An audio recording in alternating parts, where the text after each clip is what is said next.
Hi, this is Dr. Ralph Wilson with Web Marketing Today. I'm in Chicago at the Search Engine Strategies Conference here with Melissa Mackey, who's an expert in all kinds of online marketing.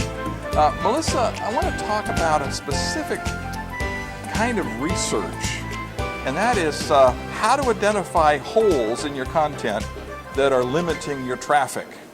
So what does that mean? What's a hole in your content? Well, a hole in your content is where there might be something that your prospects are searching for online that your website doesn't address. It could be individual key phrases, it could be an entire section of your website, something that you actually offer to people but you haven't made it clear to them.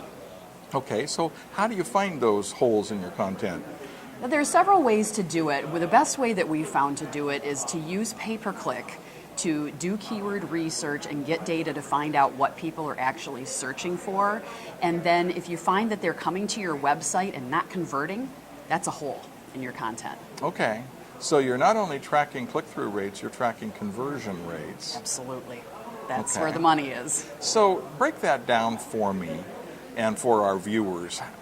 What kind of tools would you use and what are you looking for? Sure. So the first step is keyword research. You want to research terms that people might be using, and when you're running pay-per-click, you're going to get additional data on that. You're going to find new terms that people are looking for that you didn't identify in the first place. And there's a Google Keyword Tool, there's Google Insights for Search Yes. that are free tools as well as some good paid tools out there. Absolutely. The free tools are very good. That's what we use. And then when you find that people are coming to your website and they're not converting, or worse yet, they're bouncing from your website, which means they land there, they stayed for a very brief period of time and hit the back button, that's a hole.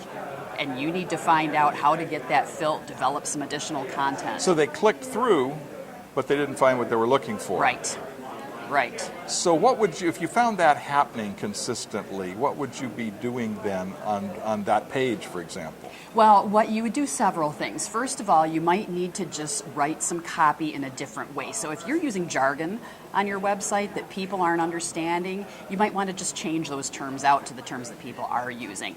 You may need to go and find additional content that you've created elsewhere, whether it's offline in a brochure or in sales materials, and put that on your site. Maybe it's a matter of changing the title to the page so that it relates more to what is really on the page. Exactly. That's really important. It seems simple, but people miss that a lot of times. So you might look at your analytics and see where your bounces, what pages are bouncing particularly high. Exactly. And then give those a closer look to find some of those holes as well. Absolutely, especially if they're high traffic pages that are bouncing. You're giving money away, so you need to get it back.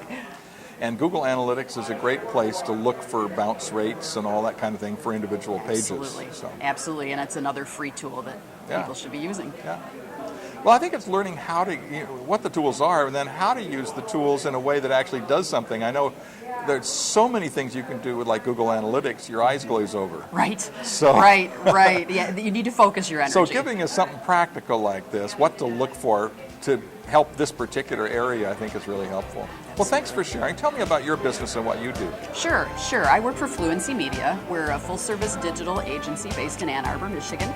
We do pay-per-click, SEO, email marketing, social media, and website development for our clients. Well, thanks so much. Thank you. This is Ralph Wilson with Web Marketing Today.